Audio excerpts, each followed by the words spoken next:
This afternoon, Education Minister Stephen Lecce announced a reduction in the number of mandatory online learning courses for public high school students. He also outlined some additional details on how this will roll out, but it has done little, if anything, to quell the many concerns already raised about making e-learning mandatory. Under our plan to modernize and strengthen public education, Ontario students will be required to take 2 online credits to graduate secondary school.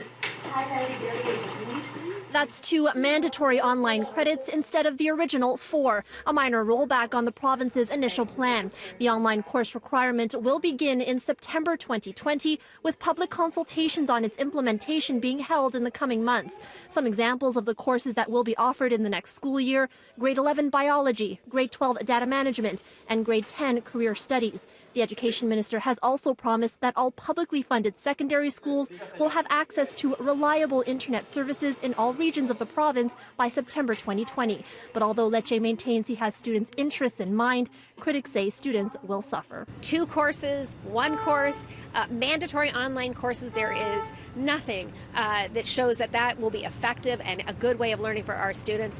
You know, at the end of the day, this is, and all it has ever been about, is cutting costs. There's no evidence to support it. The model that the minister points to is Alabama, 49th out of 50 in terms of education quality. Behan Farhadi, a former teacher who completed her PhD on e-learning, agrees. She argues student success in online learning is dependent on them choosing to use it. What I've consistently seen in jurisdictions where e-learning is claimed as a success is that students select it, students choose to do it. I bet my career that we're going to see increases in failure rates. We're going to see fewer students graduating as a result of this mandate. We reached out to the Toronto District School Board, who say it welcomes the reduction in courses, but in a statement writes, "We remain concerned about the mandatory nature of this plan, the timing, and the general lack of information available for parents and guardians, students and staff."